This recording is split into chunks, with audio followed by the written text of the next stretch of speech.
Back at it again, and we have some more Trump ads today.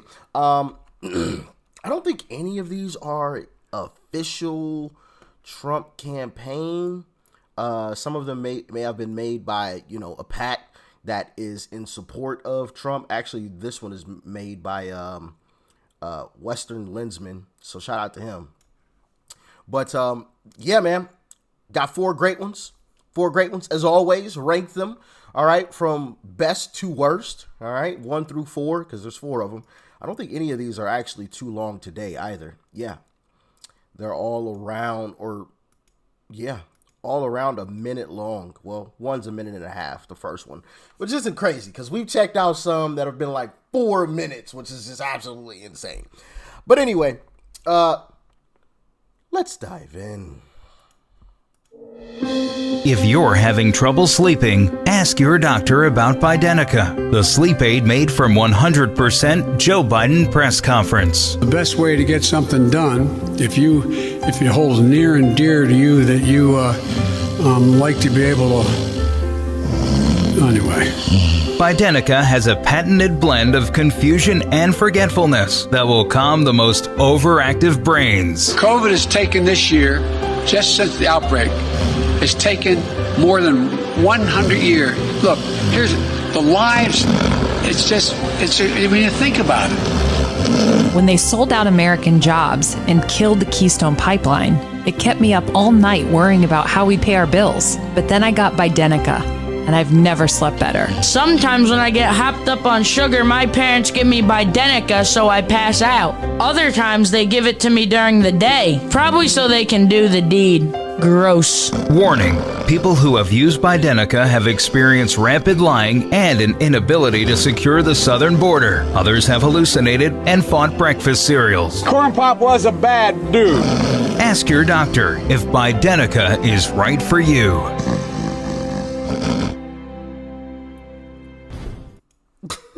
Others have hallucinated and fought breakfast cereals.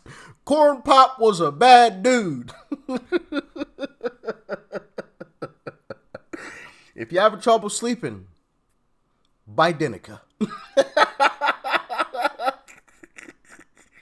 Oh man, that was pretty hilarious. That was pretty hilarious. I can't lie, listening to Joe Biden speak, it does put you to sleep. It does for sure.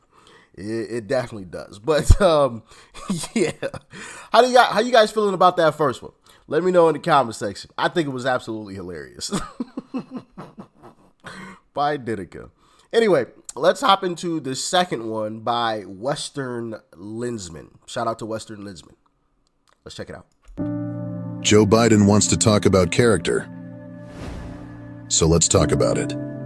What kind of character do you have when your open borders policies lead to tragic, wholly preventable deaths of innocent Americans? What kind of character do you have when you apologize for calling a murderer who shouldn't be in the country illegal, but don't apologize to the family of the woman he murdered? What kind of character do you have when you're willing to turn America's children into prey for violent illegals that you refuse to deport? What kind of character do you have when you see all of these heinous crimes and refuse to stop it? Joe Biden wants to talk about character, so let's keep talking about it.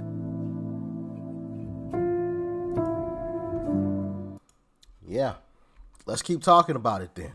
Let's keep talking about it. Pretty good.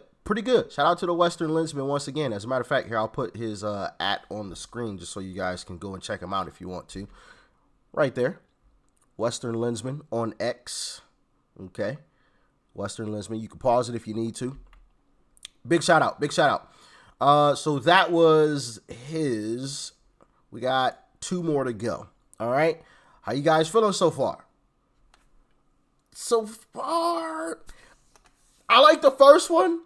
Not to say Western Lensman's was bad, but that first one was just absolutely hilarious. It was a little long, but the fact that it was funny, I think, made up for it being long. That's just my humble opinion thus far, but y'all can let me know in the comment section how you feeling. All right, let's hop into the third one for today's video. Let's check it out. At this point in his career, Joe Biden is the most unpopular president in history. 1,000 people. I mean, when's the last time Joe Biden really addressed tens of thousands of people? Joe Biden cannot speak to a large crowd. Joe Biden and the Democrats are also incredibly unpopular. 30 minutes before the president of the United States is supposed to be in this room. Have you seen the size of a Trump rally? He's returning with the message, focus on the economy and reestablishing law and order. I don't see how Biden even stands a chance. Donald Trump is not only a strong candidate for re-election, but the most likely person to win and take back the White House. Trump leading in 6 battleground states. Trump advantages on all of these traits. We need to put a handle on things in this country and bring it back to how it should be. President Biden can't even fill a small room. I don't know how he expects to beat Donald Trump in November. He had a rally too. 30 people showed up. So I guess I'm debating you, not him. But President Trump is a political force of nature.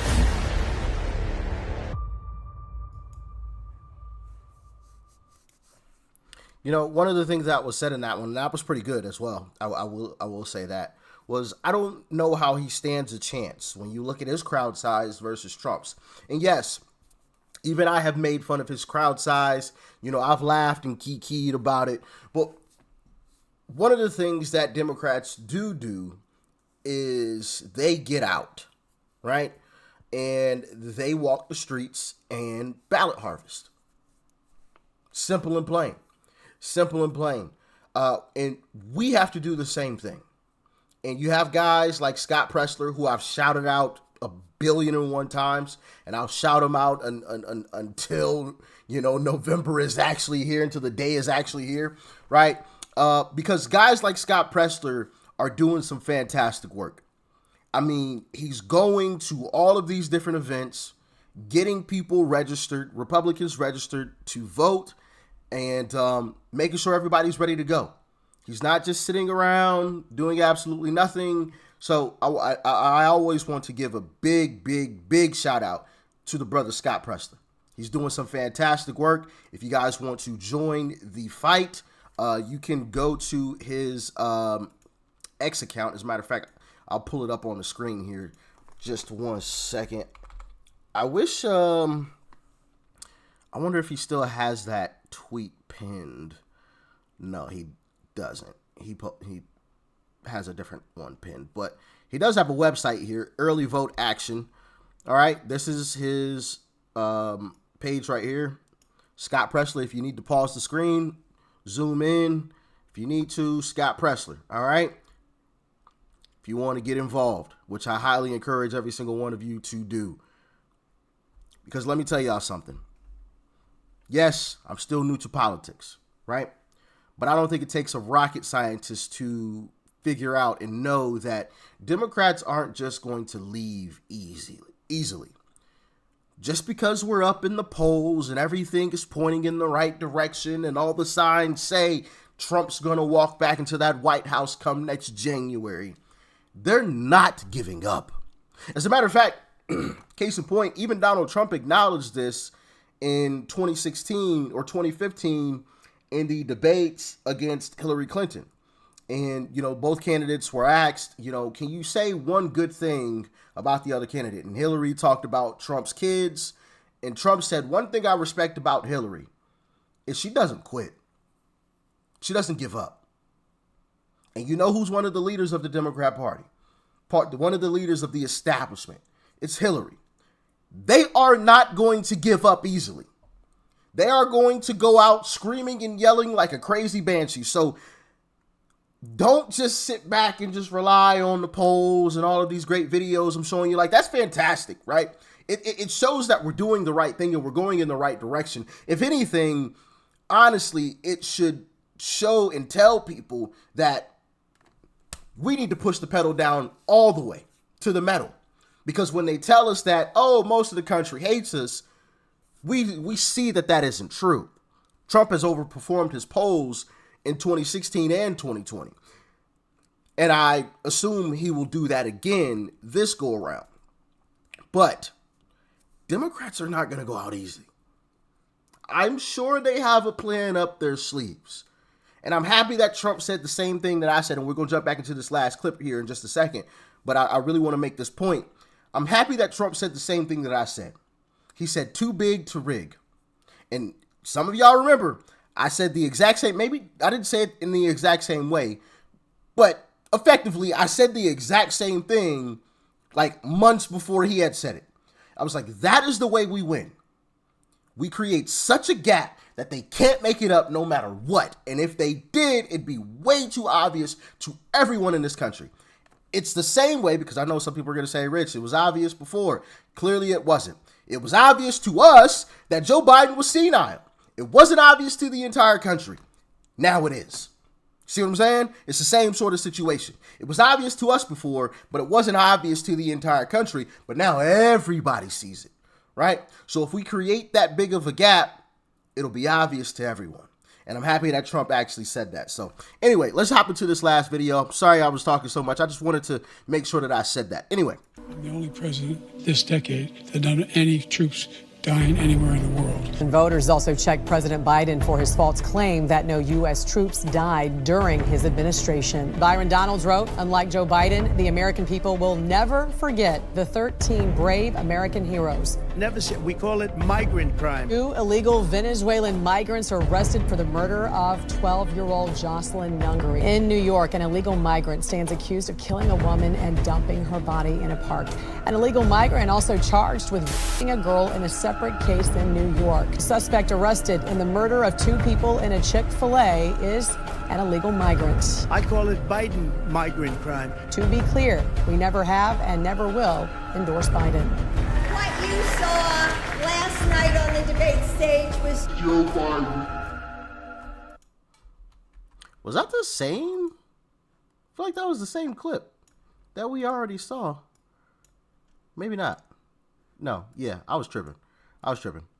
Completely different one. But there was a piece of that was used in one of the other ones that I recognize. I think that's what it was. But anyway, obviously that one was a great one. You know, anyone that, you know, honors our troops, our men and women of the military, I'm always all for it. So I'm a little biased on this one, okay? I'll admit it. All right, you got me. Okay. That fourth one has got to go first for me, hands down. The last one that we just watched, talking about the troops and everything, it's got to go first. Rest in peace to you know, those lives lost in that tragic situation that Joe Biden caused. Right. Rest in peace to those lives, for sure. Thank you for your service, 100%. But that's got to go first for me. Maybe the first one is second. That hilarious one. Ooh. And then I don't know. I feel like the last two are pretty tied. Economy and reestablish. Murdered. Yeah, I feel like the 2 and 3. I feel like they're pretty close. They're tied. If anything, I don't know. Last one's first for me. First one's second for me. And don't really matter where the last two go. I mean, they're all great, but you know, the 2 and 3, I could swap them out any given day. But like I said, let me know your thoughts, your opinions. All right, y'all stay safe out there. Peace and love. I'm out.